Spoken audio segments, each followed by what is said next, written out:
Welcome to Stuff You Should Know, a production of iHeartRadio.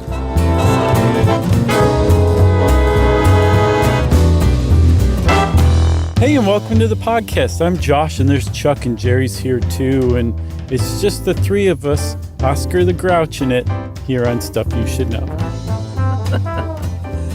Yeah, I think there may be one more in this sort of semi-suite that we've been tackling over the years, which is to say the operations of New York City. It's fascinating stuff. I love it because every time I'm there, I'm like, God, how do they deal with all this trash and deliver all that mail? So if mail is interesting enough, I'm going to do a little research and see if New York City mail is worth its own deal. Okay. We did one on the USPS before. Oh, sure. That was we've done stuff on landfills and all kinds of things. But New York City is very specific to its own self. Yeah. As they say, living it up between the moon and New York City. I can't remember the rest. Living it up? Yeah. Isn't that what he says? No. Living it up between the... Yeah. I like that better. He says. It's if you get caught, but I like living it up. Yeah, I like living it up better, too. Oh, goodness. All right, so we're talking New York City trash, Chuck. I didn't ever really give much thought to it. I've been to New York plenty of times and been like, wow, there's a lot of trash everywhere all the time. Yeah. Some of it in bags, some of it on the street, some of it in overflowing trash containers. But it turns out that it is an enormous issue and has been an ongoing and very long-standing issue in New York. And they now have a mayor and a sanitation commissioner who's like, enough, it's done. We're cleaning the city up once and for all. Oh, yeah. And Eric Adams, he's got a whole his whole campaign is called Get Stuff Done. And the trash branch of that is Get Stuff Clean. And Jessica Tisch, the new garbage commissioner, is from one of the wealthiest families in America, possibly the world. Oh, wow. But who's decided to dedicate her career to civil service, specifically in New York. So she's worked in a few agencies, and now she's the head of the sanitation department, the DSNY, and is basically just like steamrolling through with new changes and just being like, oh, I don't care. That's the way you used to do it. Apparently it's wrong because it didn't get it done. We're doing it this way now. So they're actually making huge, enormous changes by leaps and bounds that seem like they actually possibly could clean New York up in the next couple of years. Do you know how the Tisch family, what their deal is? What their deal is? Like how they communicate Thanksgiving?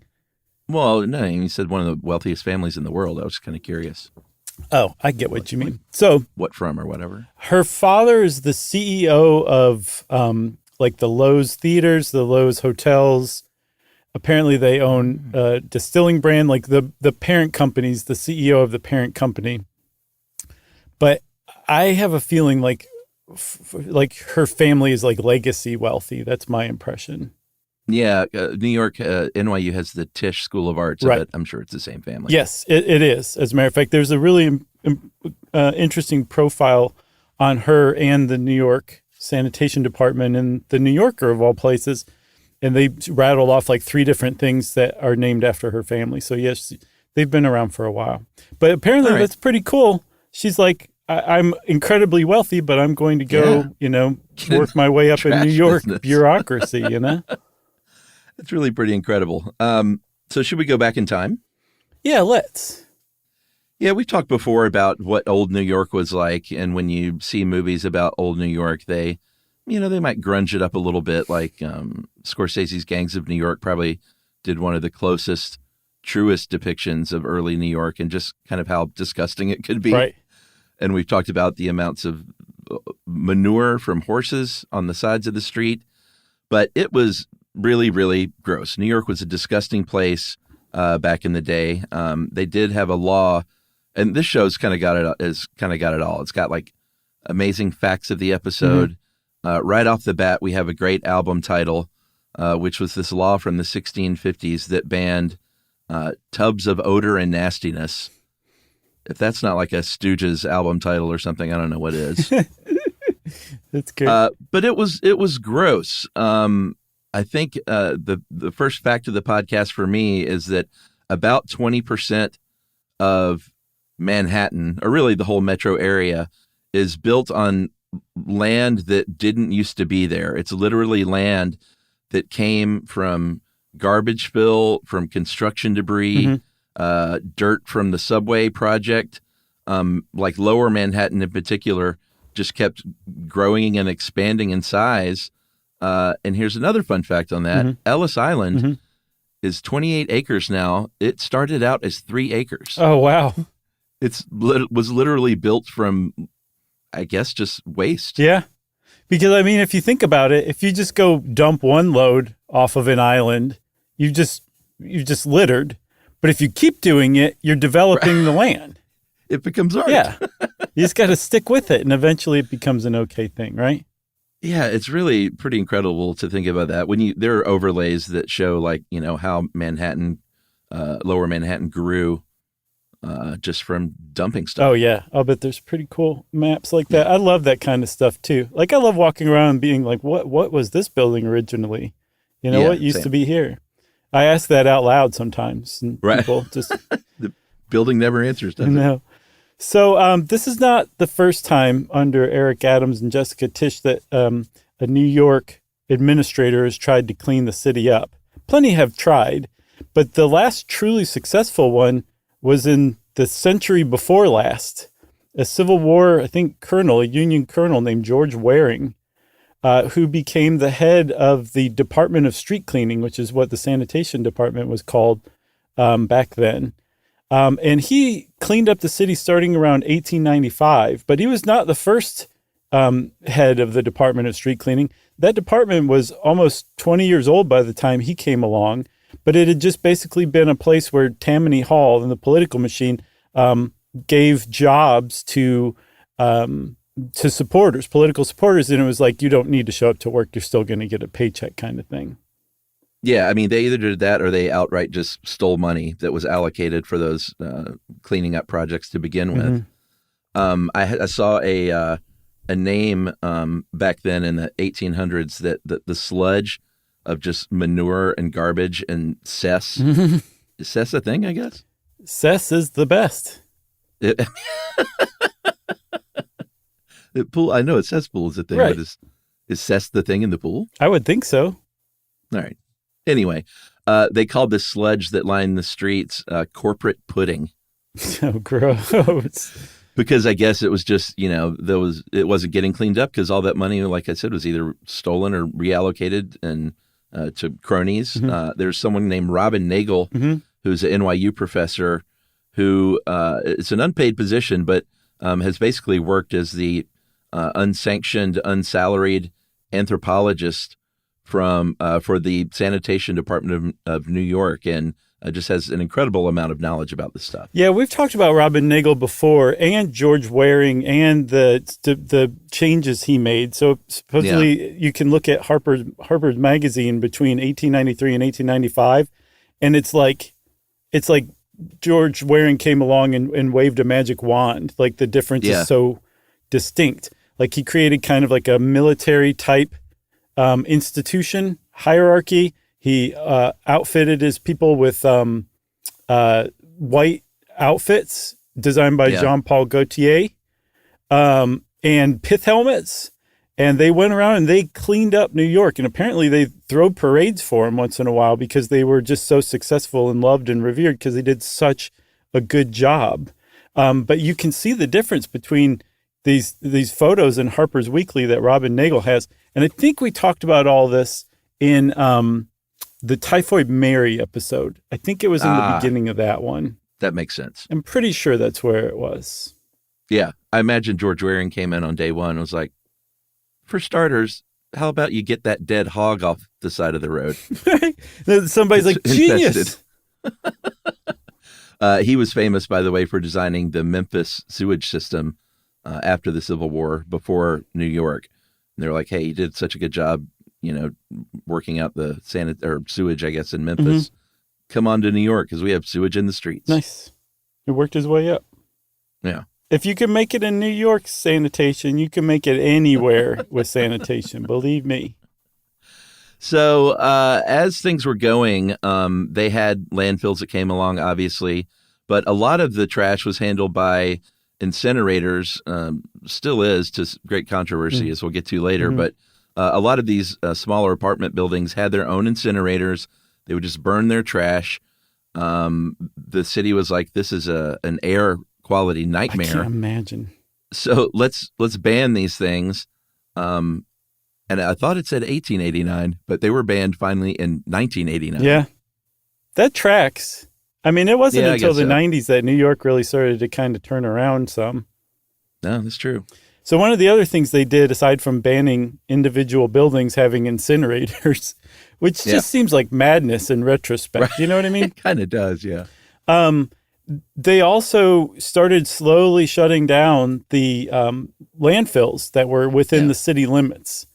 And finally, the last one, Fresh Kills on Staten Island, was famously shut down in 2001. And the one of the reasons it became famous is it was the landfill that accepted a lot of the waste from the Twin Towers after the World Trade Center attacks. And that was it. It's kind of fitting, you know what I mean? In a really weird, bittersweet, poetic way. Yeah, like a turning of the page. I guess so, yeah. But that was it. So the thing is New York still has tons of trash that they accumulate every day. I mean, just as we'll see, a mind-boggling amount of trash is generated by New York every day. And they have trouble getting it off the street. But then also they're starting to find, like, we are having problems identifying where to send this trash. Yeah, for sure. So getting back to Waring, back then he was like, all right, we gotta figure out a way to get this trash. Like, people just threw it in the street. And Waring was like, that's not a good system. I don't know if anyone's noticed, but just throwing your trash literally out of your window sometimes of your apartment isn't the way to go about things if we want to live a healthy life as a city. And so why don't we get trash cans?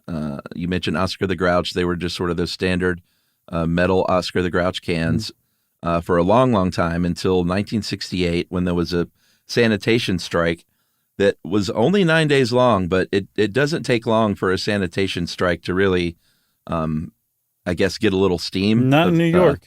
A little steam going, because there were 100,000 tons of garbage on the city streets by the end of that 9 days, and it was just a mess. So they said, all right, how about this?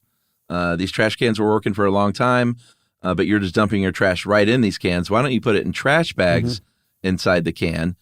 And very sweetly, they thought that might help the rat situation. I know. Like, contain the smell enough where rats wouldn't get to it, which is kind of kooky to think about. Of course, rats will get to trash anywhere. For sure.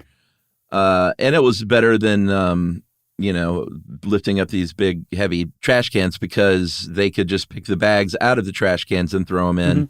And then finally, just a few years later in 1971, they said, let's just get rid of these cans and just put it in bags and put it out on the sidewalk. Yeah. Let's, one of the greatest, most important cities in the world, just leave our trash laying around in bags for hours on end, multiple times a week, every week. Let's do that instead, because you can stick them anywhere. They'll fit anywhere. Yeah. And that's one of the challenges that New York has, is it lacks a lot of the alleys and a lot of the little alleys, I think, is good enough, to where people in other cities store trash cans and trash bins, like sane people. So instead, they have to use these trash bags and basically tuck them wherever they can, kind of out of the way, and very frequently not out of the way. You have to walk around them on the sidewalk pretty often too. So that is that's the state of New York trash collection now. People leave their trash out in bags on the sidewalk. The sanitation department workers come along and pick up the bags and throw them in the trash manually. Throw them in the garbage trucks manually. And this is staggeringly behind the times. Like, garbage technology has advanced by leaps and bounds since then. And New York, just because of some of its unique characteristics and traits, has had a really hard time implementing them like other cities have. Yeah, absolutely. But like you said, there's good news on the horizon. You want to take a break now? Yeah. All right, we'll take a break. Good little setup. And we'll come back and talk about just how much trash there is right after this.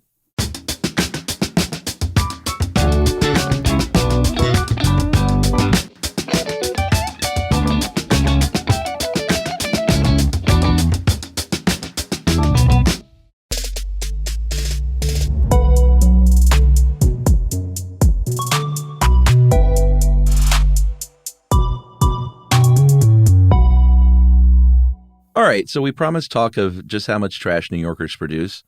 I don't think like per person they're creating an exceptional amount of trash. Not picking on New Yorkers. Sure. There's just a lot of people there. 800,000, more than 800,000 residential apartment buildings. Mm-hmm. And they produce about 4.5 million tons of just residential trash every year. So 24 million pounds a day, or about 12,000 tons per day of just residential people trash from apartments. Yeah. So every day they generate an equivalent weight of trash to 50,526,316 Big Macs. I knew something like that was coming. That's a lot of Big Macs. Imagine all of that being produced every day.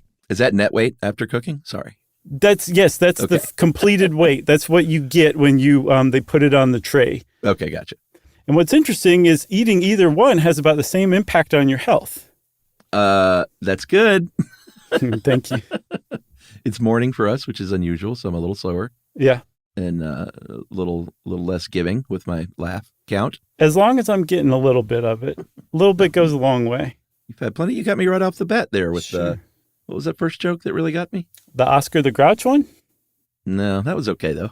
Oh, the mistaken living it up in New York City. Yeah. That got me going right off the bat.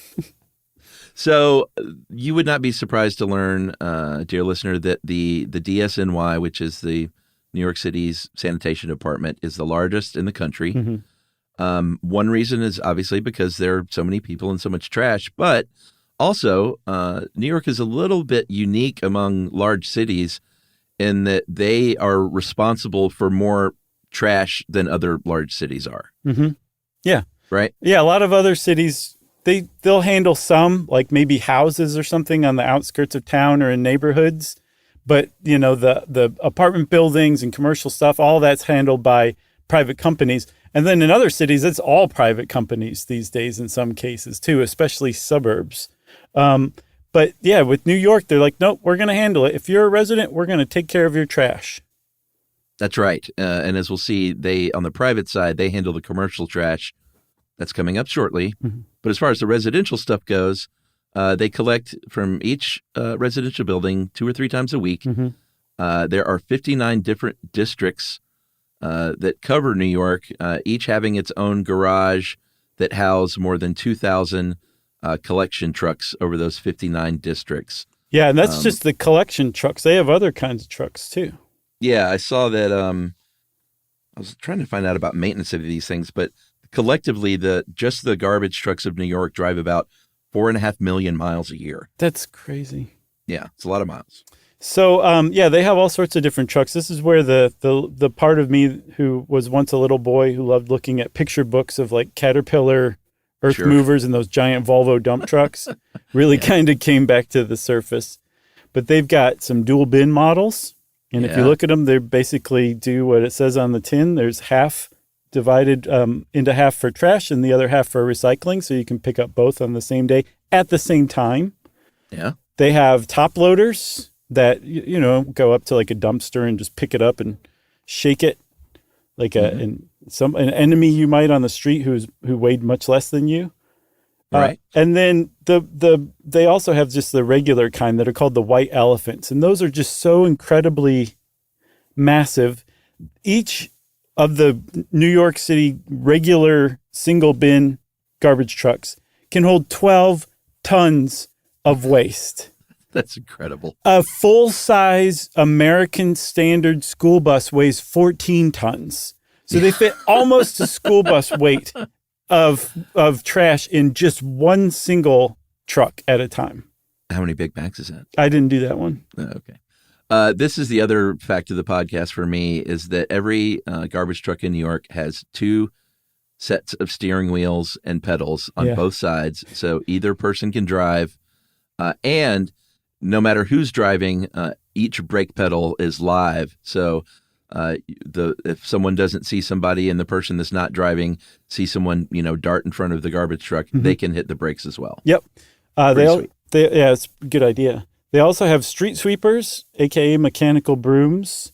And I should say, I've seen those are starting to be rolled out in electric versions, but apparently they're trying to slowly electrify their entire fleet. Yeah. Seems like street sweepers were one of the first to be electrified. Salt spreaders, snow plows, front-end loaders, basically everything you could possibly need to clean up and clear trash. The New York City Department of Sanitation has it. Yeah, for sure. And if you're like, well, why do they have snow plows and all that kind of stuff? It's because besides trash and recycling and composting, which there is sort of a newer program, and it came about because it's a big problem. I think about 20% of New York City's garbage is food waste. Man, and they can really, really cut down on that with a good composting system in the city. But they're working on that. We'll get to that later. But they have to clean vacant lots. They're the ones who remove the snow. Here's another fun fact. If there's a car on the street that has the license plates torn off of it, and someone has just dumped it and it's worth under $1,250, the police say that's a garbage car. It's not our responsibility. So it's the DSNY has to take care of it. Yeah. So I looked up a little bit on that, and I couldn't find how they make that assessment of how much the thing is worth. No, Kelly Blue Book? I guess. I would think just by virtue of having the license plate removed and it being abandoned on the street would indicate that it was worth less than $1,250, you know? Well, usually. The $50 is what kills me. That's where they landed instead of just $1,200 or $1,300. Yeah. But hey, I guess it was a formula. Similarly, they also clean up abandoned bikes that are like chained to public property. If the bike can just no longer be ridden because it's so bent or it's missing some essential parts, they will take care of it. They'll clip that chain and throw the whole thing away. But if you have a bike that you want to get rid of, you don't have to abandon it. In New York City, you can take the wheels off, put them in with your trash, and then you can put the bike itself out with your recycling. Oh, very nice. Yeah, I thought so too. And as if that wasn't enough, last year in 2023, Eric Adams, the mayor, said, all right, you also now have to regulate and enforce street vendors. You got to clean up the highways and take care of the graffiti in New York. And I'm sure they were like, great. It's not like we didn't have enough to do already. Well, what's interesting is that's creating a lot of grumbling because there's a lot of jobs from other agencies that are just being taken. Oh, I'm sure. And the justification is like, hey, you're doing other stuff. You have other stuff to focus on. So this part has become kind of low priority. So it makes sense the Department of Sanitation would clean up graffiti. We're cleaning up the whole city.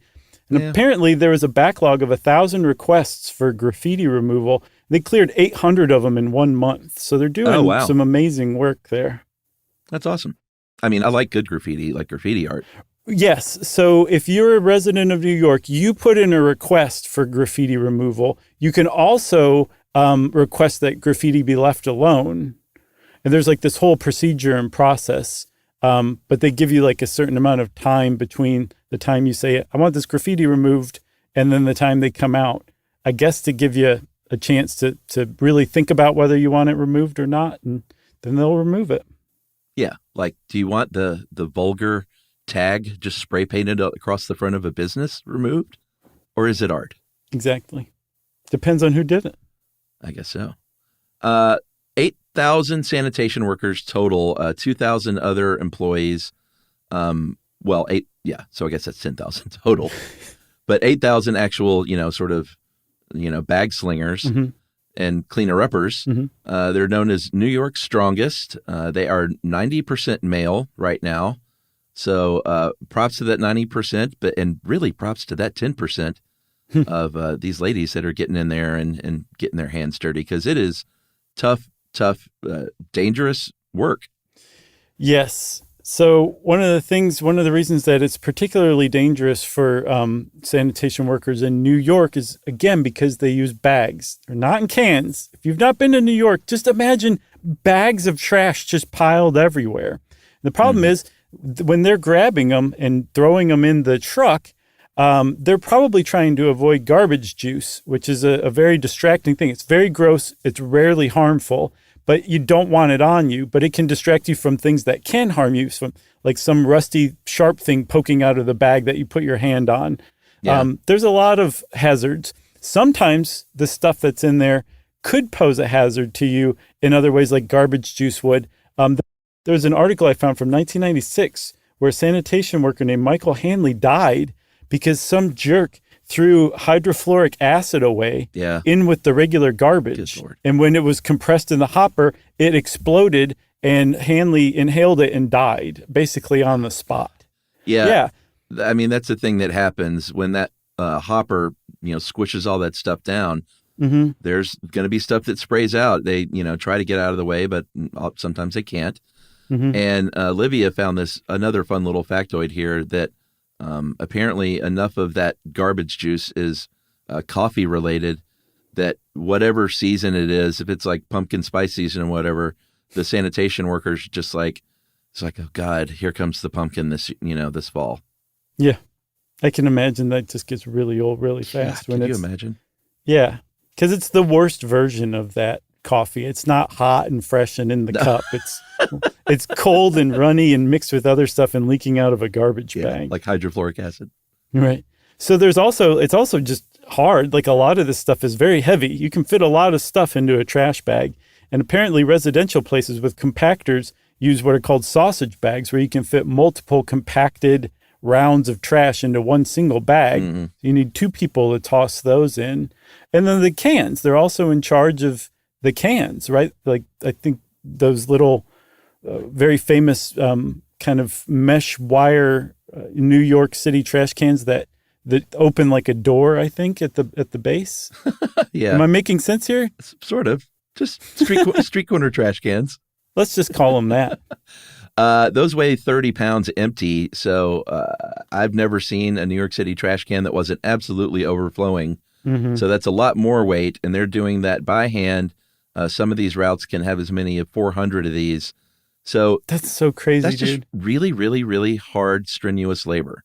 So you said that there's never a New York City corner trash can that is empty. So I found a study from 1987 that estimated that a 60-pound can, so a trash can with about 30 pounds of waste, you can imagine that's probably pretty average. To lift it the 40 inches into the hopper and dump it requires 3.5 horsepower from the sanitation worker. And then, like you said, there might be 400 of those on a route. I just can't imagine how just tired you would be at the end of this. Well, and all the stuff you're breathing in too, especially if you're a street sweeper, all kinds of, sort of respiratory issues can pop up. Before COVID, before people are like, hey, maybe we should wear masks and sanitize things. Thousands of New York City workers got sick during the early COVID days. 9 of them died. About 100 sanitation workers died from illnesses cleaning up ground zero. Mm-hmm. So it is, not only is it a strenuous job and can be dangerous because of, sharp and rusty things, but it's just hard on your body, period. Right. Fortunately, they have a really good union. They're members of Teamsters Local 831, the Uniform Sanitation Men's Association. And thanks to the union, when you are an entry-level sanitation worker, you start out making $43,305 a year. Not great. Which is, no, especially in New York. It's hard to live on that. Yeah. But if you stick with it for 5.5 years, it more than doubles to $88,979. That's pretty great. Yeah, and once you reach that point, there are plenty of New York City sanitation workers that are making $100,000 or over from all of the extra pay that can come from bonus work.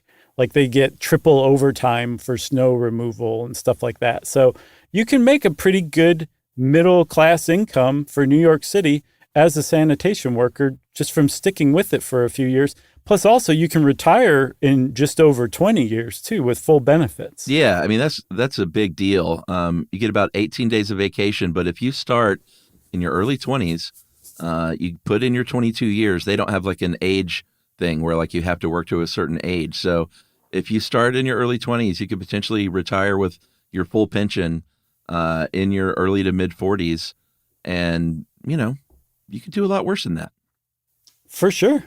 Yeah, because I mean, you can be like, well, I want to keep working, but I'll go over here and take this other job, but I'll still get paid for my old job because I retired. Exactly. You do have to pass a civil service exam. You have to get your CDL, your commercial driver's license. There's about a month of training, and then you have to, once you get that license, they have a little practice, area where they practice like a little obstacle course, basically. Yeah. Where you practice driving that garbage truck because, New York, driving through New York is, I find it enjoyable and kind of fun and exciting. Mm-hmm. But driving a garbage truck, I imagine, is tough. There's stuff all over the place, and you can't just Mad Max it through there, No, you can't, because people get killed like that, because there's a lot of people walking and running and riding bikes around New York that you have to look out for. Yeah, increasingly distracted people, we should add. Right. Yeah. So we said that they shut down all of the landfills within New York's borders, but that means that they have to ship this trash one way or another outside of New York. Some of it gets diverted to incinerators. They're like, we don't want incinerators in New York because it contributes to poor air quality, but we'll pay you to burn it for us elsewhere. Fortunately, they've now converted some of those incinerators to waste-to-energy plants. So you're actually getting something out of burning the trash. As far as these waste-to-energy plants go, if you're thinking like, what do you mean they burn trash and get something out of it? It basically works just like coal would. Like any kind of energy creation like that is just burning something to create steam, to spin that, to boil water, to create steam, to spin that turbine. Mm-hmm. And in this case, they just burn trash instead of coal, right? Which you think is like, oh, that's great. Maybe this should be a whole episode at one point, but there are a lot of people say like these are an environmental nightmare. You are creating energy, but you're also creating a landfill in the sky by what you're putting into the air. So we might want to look into that as a full one at some point.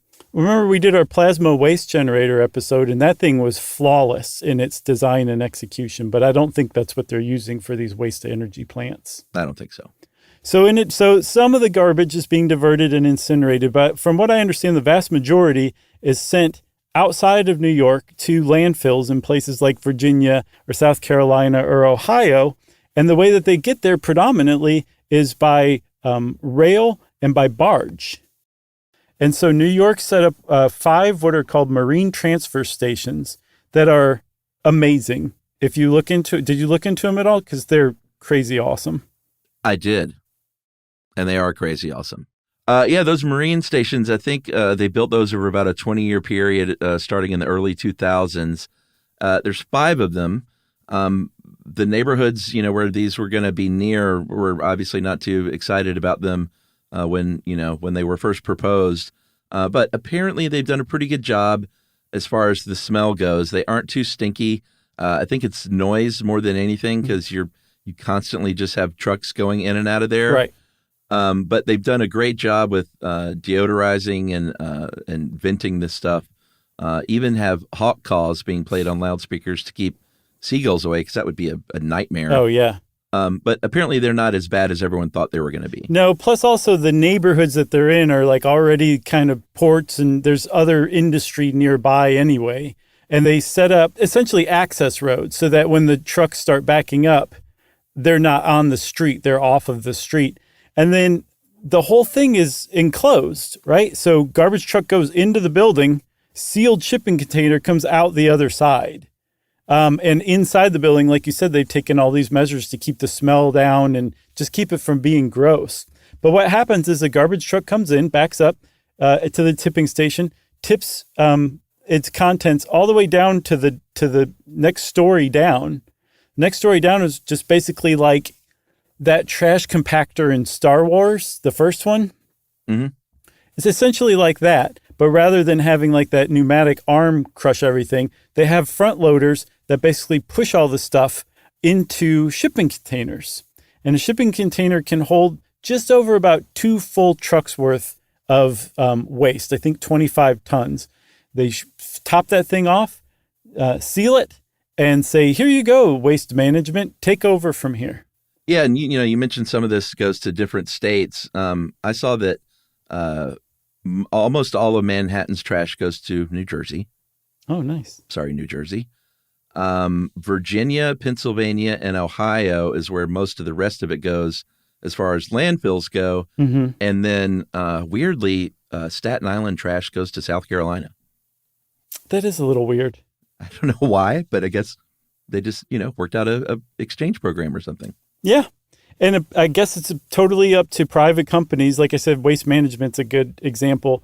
of taking possession of those shipping containers, stacking them up on barges. I think you can fit like 48 full on a barge, and taking it on a slow boat to South Carolina, or taking it upriver to Niagara Falls. I think that's where one of the incinerators is, Niagara, New York. Yeah.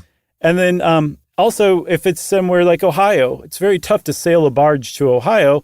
So you just take it to a rail station, and the shipping containers get shipped by rail to Ohio, where it gets dumped.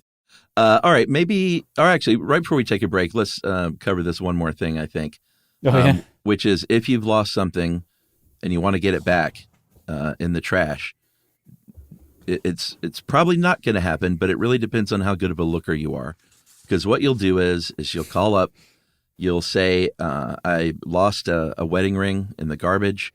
I'm pretty upset about this. And they say, oh, well, great. We have a program called the Lost Valuable Search. Just come on down to the Marine Transfer Station. We'll work with you to determine which truck is yours. And then there's a huge pile of trash, and you have 90 minutes to go through and find it by yourself, or I guess with whatever friends you were able to talk into coming with you. And people they found all sorts of stuff. Sure, it happens. Yeah, it does happen. And apparently also there's people who are like, oh, that's what I have to do? Just forget about it. I'm good. Thanks anyway. Yeah, I'll get a new wedding ring. So let's take a break, and we'll come back and talk about some of the shady business that goes on in the private industry. All right, cool.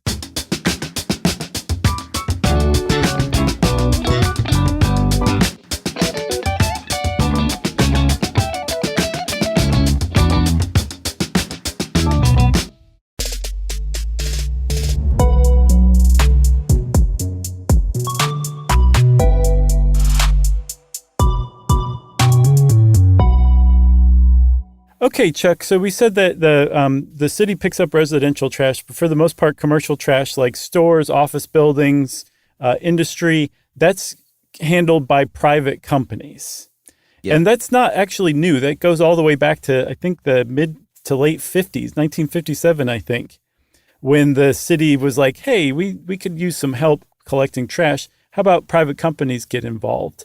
And the mafia sat up and said, yes, let's do that. And apparently the Gambino and Genovese crime families were really big into what's called carting. It's private trash collection. Yeah. For decades, it was extraordinarily corrupt.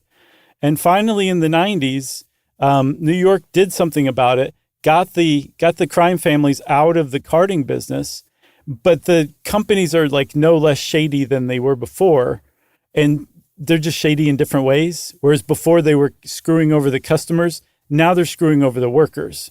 Because back then, at least they were mob run, but they were in really good unions. And as these private companies came along, they don't have very good unions. So I saw somewhere that a worker at a private company today makes less as a driver for a truck than a helper made in 1985. Wow. $16 an hour. They make less than that. 1985 to 2016. Isn't that crazy? Yeah. That's what happens when you have a union that's good that goes away in favor of a union that's bad and that's in cahoots with the ownership. Or if there is no union at all, which is the case sometimes. True that. Wasn't Tony Soprano in Sanitation? Or didn't he say he was? Yes, he was in carting. Yeah. I remember that. I also remember when I lived in New Jersey, the Italian, I'm not saying it was a mafia truck because that would be wrong to assume, but whoever picked up our trash had a big Italian name on the side of the truck. Yeah. And it was during that time of The Sopranos where I was kind of like, what's going on here? Oh, you know what's going on there. But supposedly that was after they cleaned things up. Although that was Jersey, huh? So yeah, they probably didn't. That was probably mafia run. Well, and it was also mid-90s, so I think they were just like, that's when they were cleaning it up. Gotcha. So there are about 250 private handlers that are now overseen by the Business Integrity Commission, which may as well be called the Don't Let the Mafia Get Involved Commission. Except sometimes. Yeah, exactly. So you mentioned, just bad conditions in some of these private companies, like very long work hours, maybe safety training, maybe not, maybe safety gear, maybe not. If you hear of a story about a pedestrian that's killed in New York by a garbage truck, chances are it's a private company, not always, but there are much, much higher incidents of, I didn't say incidences. Somebody called us out on that. You remember that? Yeah. Yeah. It's an nice incident. work. We're really progressing here in year 16. Hey, we're trying to. But many more incidents from the private companies, running over somebody than the DSNY, and largely because of training, but also because they're working too long, they're too tired, and they have too much to do in general. Yeah, investigative journalist named Kira Feldman wrote an article for ProPublica called Trashed, and I don't remember what came after the colon, but it's really eye-opening. I mean, even if you don't care about trash collection or New York City, just the fact that people are being treated this way is just nuts, man. So it's definitely worth a read if this episode piqued your interest at all.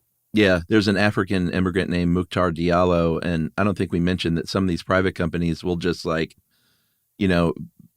up the dude in the parking lot that's looking for day work. Mm-hmm. So they're not covered at all or insured or anything like that. They'll just we'll pay you under the table to run out in front of the truck and get bags out, to where they can be collected easier. Right. And Mukhtar was one of these guys, and he was crushed under a truck.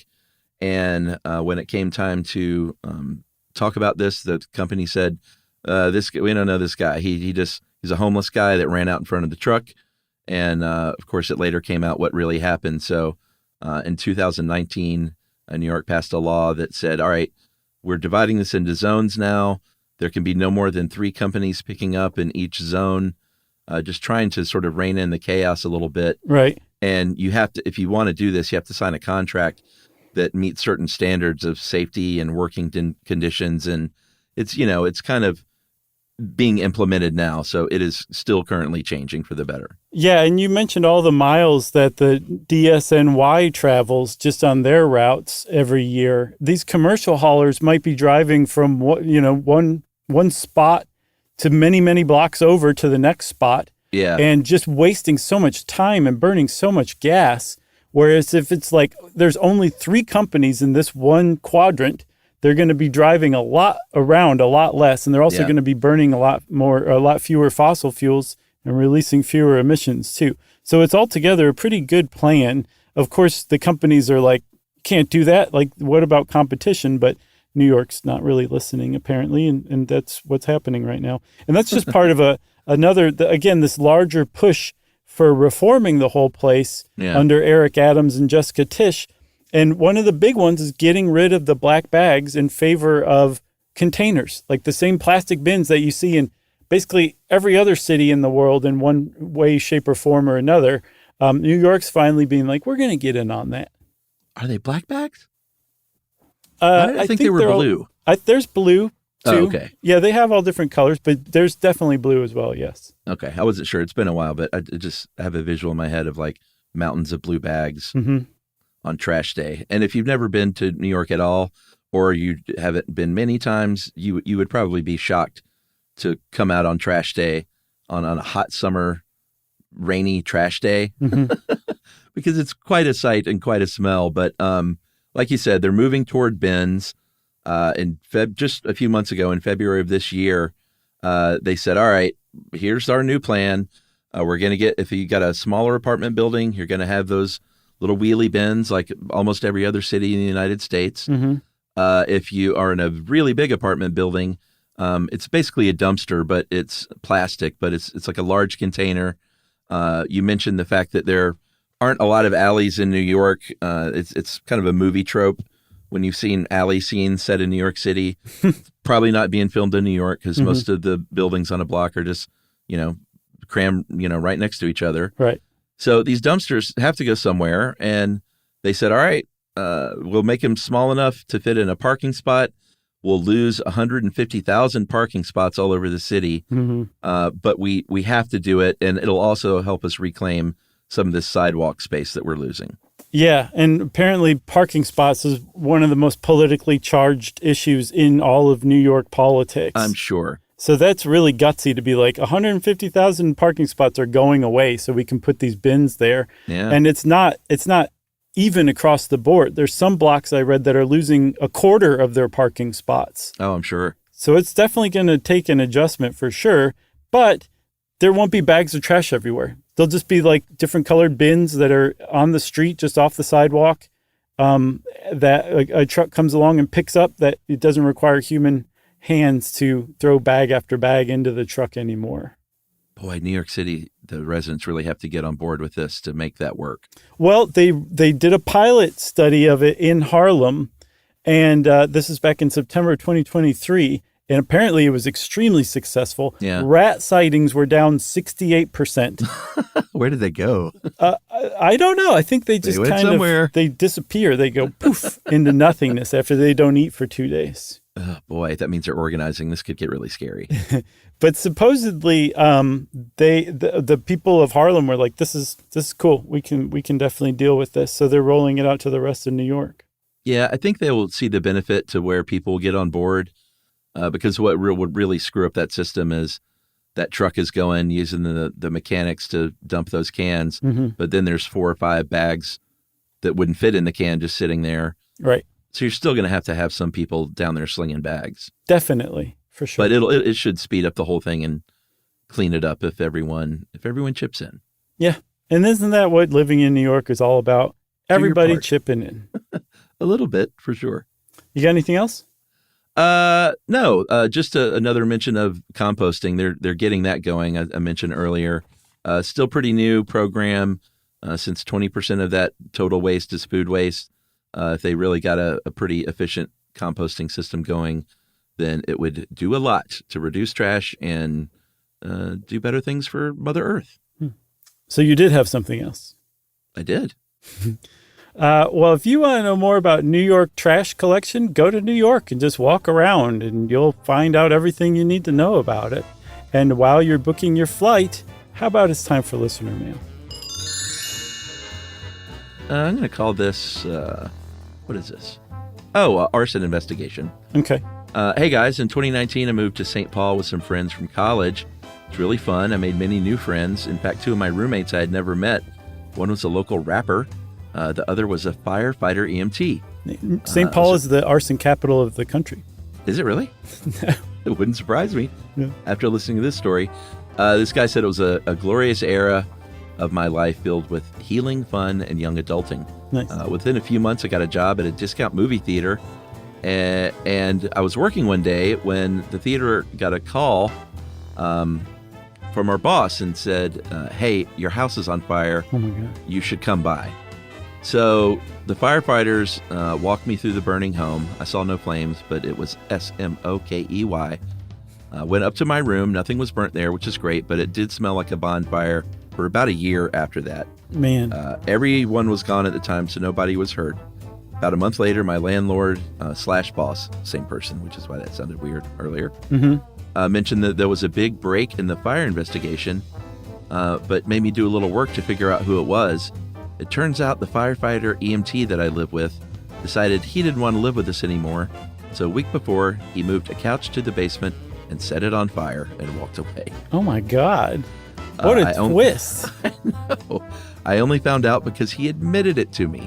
My life went haywire for a while after that, but I'm happy to report that I'm settled in full-on adulting with love. That is Tegan Torres. Fantastic. What a great story. Thanks a lot, Tegan. Who saw that coming? Not me. That was a twist that you'd find at a discount movie theater. Right. Well, if you want to be like Tegan and send us an amazing story about something we talked about, we love that kind of thing.